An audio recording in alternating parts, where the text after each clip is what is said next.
สวัสดีครับพีพีชาแนลครับวันนี้ครับคลิปนี้ผมจะมาเล่าความรู้สึกในการใช้งานเจ้า Artisan Zero ตัวนี้ครับซึ่งเอาจริงๆแผ่นตัวเนี้ยรีวิวใน YouTube เนี่ยเยอะมากๆนะครับทั้งไทยทั้งต่างประเทศนะครับเพราะว่ามันเป็นแผ่นที่ออกมาสักพักแล้วล่ะแต่ก็ยังได้รับความนิยมสูงอยู่นะครับคลิปวันนี้ผมจะมาเล่าความรู้สึกในการใช้งานน่าจะประมาณ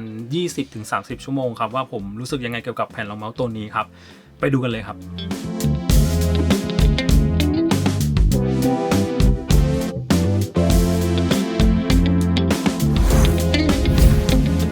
ต้องขอเล่าก่อนนะครับคือแผ่นตัวนี้ครับได้รับการสนับสนุนจากร้าน Big Penguin นะครับร้าน Big Penguin เนี่ยเขาเอาเข้ามาขายน่าจะประมาณ3รุ่นนะครับทั้งตัว Zero ตัว Hyundai Otsu V2 นะครับแล้วก็ตัว Raiden ที่เป็นแผ่นสปีดนะครับซึ่ง3แผ่นเนี่ยตามข้อมูลนะครับเขาจะเป็นแผ่นที่มีความเร็วแตกต่างกันนะครับตัว Zero เขาให้ข้อมูลไว้ว่ามันเป็นแผ่นคอนโทรลนะครับซึ่งผมก็เลือกตัวนี้มาเพราะว่าส่วนตัวแล้วผมเป็นคนที่ใช้แผ่นช้าๆใช้แผ่นสายคอนโทรลนะครับแล้วก็แผ่นรองเมาส์ที่ผ่านมาที่ผมชอบที่สุดก็คือพวก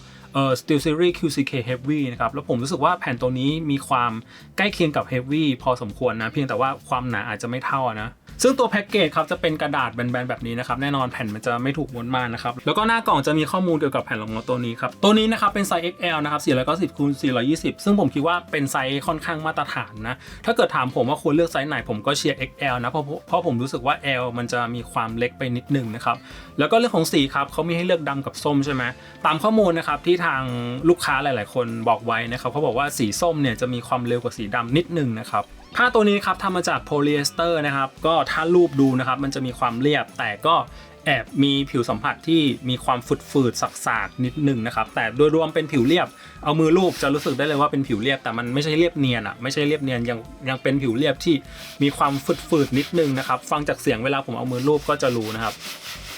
บซึ่งตามข้อมูลเขาบอกว่าแผ่นตัวนี้เป็นแผ่นคอนโทรลนะครับแต่ผมใช้จริงผมไม่รู้สึกว่ามันจะเป็นคอนโทรลขนาดนั้นคือความเข้าใจของผมนะครับจากการที่ได้ใช้หลายๆตัวมาแผ่นคอนโทรลของผมจริงๆแล้วมันจะแอบมีความหนืดๆนิดนึงมีความหน่วงของตัวเมาส์นิดนึงนะครับแต่ตัวเนี้ยผมแอบรู้สึกว่ามันจะเป็นคอนโทรลที่ค่อนไปทางไฮบริดนะครับคือสมมุติความเร็ว5เนี่ยมันคือไฮบริดใช่ไหมครับแผ่นตัวนี้ผมให้ที่ประมาณ3.5 ถึง 4นะครับเพราะว่ามันไม่ใช่คอนโทรลถึงขั้น2ถึงขั้น3นะครับพื้นโฟมข้างล่างเป็นโฟมโพรอนครับวางกับโต๊ะเนี่ยก็มีความเหนียวพอสมควรนะครับแต่แบบไม่ได้เหนียวเหมือนทากาวไว้นะครับแต่พูดง่ายๆครับมันจะมีความแนบสนิทกับโต๊ะแน่นอนครับก่อนอื่นนะครับผมขอเล่าก่อนว่าทำไมผมถึงเลือกแผ่นตัวนี้นะครับคือถ้าเกิดเราเข้าไปดูในเว็บไซต์ prosetting.com นะครับซึ่งเป็นเว็บที่รวมข้อมูลของ Pro Player นะครับว่าเขาใช้อุปกรณ์อะไรนะครับเริ่มจาก Counter Strike 2 นะครับเจ้า Zero เนี่ยอยู่อันดับ3นะครับที่ Pro Player Counter ใช้เยอะที่สุดนะครับ Overwatch 2 ครับอยู่อันดับ5นะครับแล้วก็ Valorant นะครับอยู่ที่อันดับ1นะครับคิดว่าน่าจะเป็นข้อมูลอัปเดตพอสมควรแหละเพราะว่าอันนี้เป็นข้อมูลประมาณเดือนพฤศจิกายนนะครับส่วนความหนานุ่มที่มี3ระดับนะครับผมรู้สึกว่าเจ้าซอฟต์ตัวเนี้ยมันจะมีความกลางๆอยู่คือผมอยากจะหาแผ่นที่มันแบบไม่ได้โดดเด่นไปด้านไหนด้านหนึ่งอ่ะคือถ้าเกิดเลือก X Soft นะครับมันก็จะมีความนุ่มๆนะครับเหมาะสำหรับคนที่ชอบแผ่นที่แบบมีความนุ่มๆสามารถกดตัวเมาส์ลงกับแผ่นได้นะครับแล้วก็แผ่น X Soft นะครับผมไม่แนะนำสำหรับคนที่ใช้ฟีดรองเมาส์แบบดอทนะครับเพราะว่ามันอาจจะทำให้ดอทเนี่ยมันจมไปกับแผ่นรองเมาส์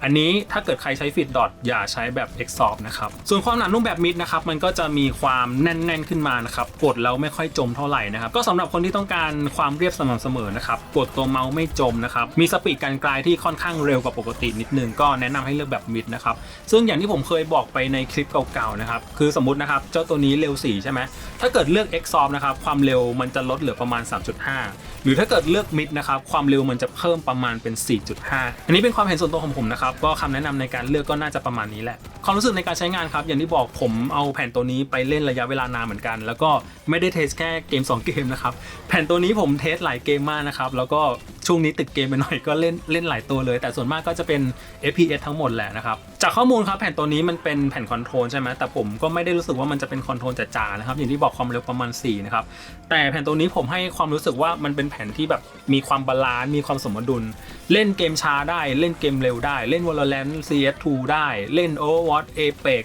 The Final Battlefield เล่นได้นะครับก็นั่นแหละผมรู้สึกว่ามันเป็นแผ่นที่ใช้งานได้หลากหลายเกมนะครับเหมาะสำหรับคนที่อยากจะหาแผ่นตัวเดียวแล้วเล่นได้หลายแนวผมแนะนำเจ้า Zero ตัวนี้การกลายนะครับผมรู้สึกว่าพื้นผิวตัวนี้เป็นพื้นผิวที่เราสามารถเล็งแบบ Micro Adjustment ได้ง่ายนะครับ Micro Adjustment คือค่อยๆขยับเป้าทีละนิดๆอ่ะค่อยๆจิกเป้าค่อยๆแบบเล็งนิดๆอ่ะ แผ่นตัวนี้ทำได้ไม่ยากเลยเพราะว่าค่าแรงสถิตเริ่มต้นมีไม่ค่อยเยอะเท่าไหร่สมมติเวลาเมาส์อยู่กับที่นะครับแล้วเราจะใช้แรงในการเคลื่อนที่ตัวเมาส์แผ่นตัวนี้ใช้แรงไม่เยอะนะครับไม่หนืดไม่หน่วงนะครับแล้วก็ค่าแรงหยุดให้มาค่อนข้างดีพอสมควรนะครับเวลาหยุดเมาส์แล้วไม่เลยเป้านะครับแต่ก็อย่างที่บอกนะครับพื้นผิวแบบ Xsoft รู้สึกว่าจะหยุดได้ง่ายกว่าสำหรับคนที่ชอบหยุดเมาส์แบบจิกตัวเมาส์กดตัวเมาส์ไปกับพื้นนะครับแผ่น Xsoft จะโอเคกว่าแล้วก็แผ่นตัวนี้เป็นแบบอันโคนนะครับเรื่องของความชื้นไม่มีผลในการใช้งานครับช่วงที่ผมอัดคลิปเนี่ยช่วงประมาณเดือนพยก็เริ่มมีความหนาวอากาศมันก็จะมีความแห้งนิดนึงแต่ตัวผมเนี่ยเป็นคนที่มือเหงื่อออกเยอะพอสมควรนะครับมาใช้ก็ไม่ได้เกิดปัญหาอะไรนะส่วนนี้เรื่องของการดูแลรักษานะครับผมรู้สึกว่าพื้นผิวตัวนี้ค่อนข้างที่จะเก็บฝุ่นพอสมควรเลยคือเรื่องของเส้นผมเรื่องของขนหมาขนแมวเรื่องของฝุ่นต่างๆนะครับมันค่อนข้างที่จะติด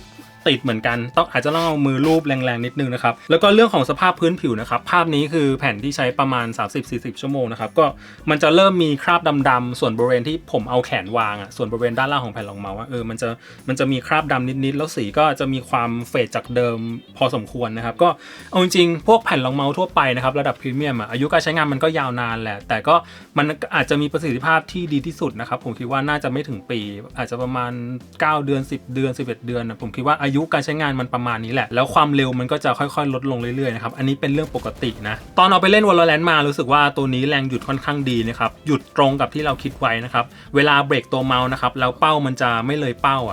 เพราะฉะนั้นเรื่องค่าแรงหยุดที่ให้มาถือว่าโอเคมากๆนะครับหรือว่าจะเป็นเกมเร็วครับพวก The Final Overwatch 2นะครับรู้สึกว่าการแทร็กตัวเป้าทำได้ดีมากๆนะครับถึงแผ่นตัวนี้มันจะเป็นคอนโทรลเป็นบาลานซ์กลางๆก็จริงแต่ก็มีการกลายที่ติดตามเป้าได้ดีพอสมควรนะครับรู้สึกว่าแรงเสียดทานเริ่มต้นมีไม่เยอะนะครับเพราะฉะนั้นเคลื่อนที่ตัวเมาส์ได้ง่ายครับสำหรับแผ่นตัวนี้เอาจริงๆนะครับผมคิดว่าเจ้าอดิซานเนี่ยน่าจะเป็นแบรนด์แผ่นรองเมาส์พรีเมียมที่หลายๆแบรนด์อยากจะเรียนแบบนะครับเรื่องของสีเรื่องของวัสดุโฟมเรื่องของการเย็บขอบที่มีความต่ำมากนะครับเรื่องของความเร็วเรื่องของความสามารถคิดว่าอดิซานเนี่ยน่าจะเป็นต้นแบบให้แผ่นรองเมาส์เกมมิ่งหลายๆแบรนด์เหมือนกันนะครับก็นั่นแหละตัวนี้จะเรียกว่าเป็นตัวจบได้ไหมก็อาจจะพูดได้นะครับซึ่งราคานะครับมันก็มีราคาที่แพงกว่าแผ่นรองเมาส์ทั่วไปพอสมควรเหมือนกันแต่ก็นั่นแหละมันคือตัวจบนะครับเพื่อนๆซื้อแผ่นเดียวก็คิดว่าน่าจะจบแล้วซึ่ง Big Penguin ก็มีขายทั้ง3รุ่นนะครับแต่ถ้าเกิดถามตัวผมคนรีวิวนะครับควรเลือกตัวไหนดีผมก็คงจะแนะนำเป็น Zero ตัวนี้แหละเพราะว่ามันมีความใช้งานง่ายที่สุดนะครับโปรเพลเยอร์ใช้เยอะที่สุดนะครับได้รับความนิยมเยอะที่สุดนะครับแล้วก็เล่นเกมได้หลากหลายแนวมากที่สุดนะครับคิดว่า Zero น่าจะเป็นคำตอบแล้วก็ช่วงท้ายครับ Big Penguin เนี่ยเขามีฟิตเมาส์ตัวใหม่จากแบรนด์ DK ครับซึ่งตัวนี้เรียกว่า Senshi Pro POM นะครับ POM POM นะครับฟิตเมาส์ตัวนี้ครับเขาบอกว่าเหมาะกับแผ่นผ้ามากๆนะครับไม่ควรใช้กับแผ่นกระจกนะครับแล้วก็ความหนาอยู่ที่ประมาณ 0.9 มิลนะครับฟิตตัวนี้มันเหมาะกับคนที่ใช้เมาส์ไประยะเวลาหนึ่งแล้วรู้สึกว่าเมาส์เรามันเริ่มช้านะครับก็แนะนำให้ลองเปลี่ยนเป็นฟิตแบบนี้ข้อดีคือมันจะมีความคงทนสูงนะครับซองนึงเนี่ยมีประมาณ16ตัวนะครับราคายังไม่ได้ใช้โค้ดนะอยู่ที่ประมาณ259 บาทส่วนความเร็วนะครับรู้สึกว่าเป็นฟิตที่มีความเร็วกลางๆนะครับแต่ก็นั่นแหละอยากจะได้เร็วก็ให้ติดน้อยอยากจะได้ความคอนโทรลอยากจะเพิ่มความช้าก็ให้ติดเยอะๆนะครับอันนี้อยู่ที่เพื่อนๆนะครับแล้วก็ด้วยความที่เป็นฟิตดอทครับเราก็ใช้ได้กับเมาส์ทุกตัวเลยนะที่มีพื้นที่ในการติดนะก็แนะนำนะใกล้ปีใหม่แล้วนะครับซื้อของขวัญให้ตัวเองครับผมก็แนะนำเจ้าอดิซานซีโร่ตัวนี้แหละนะครับหรือว่าถ้าเกิดใครอยากดูรุ่นอื่นก็แล้วแต่เพราะว่าเขามีถึง3รุ่นให้เลือกนะครับแล้วก็อย่าลืมเรื่องของความหนานะ Xsoft Soft แล้วก็ Mid ผมคิดว่า Soft น่าจะเป็นตัวเลือกที่มีความกลางๆตัวเลือกที่เซฟมากที่สุดแล้วล่ะประมาณนี้ครับไปเล่นเกมแล้วเจอกันครับ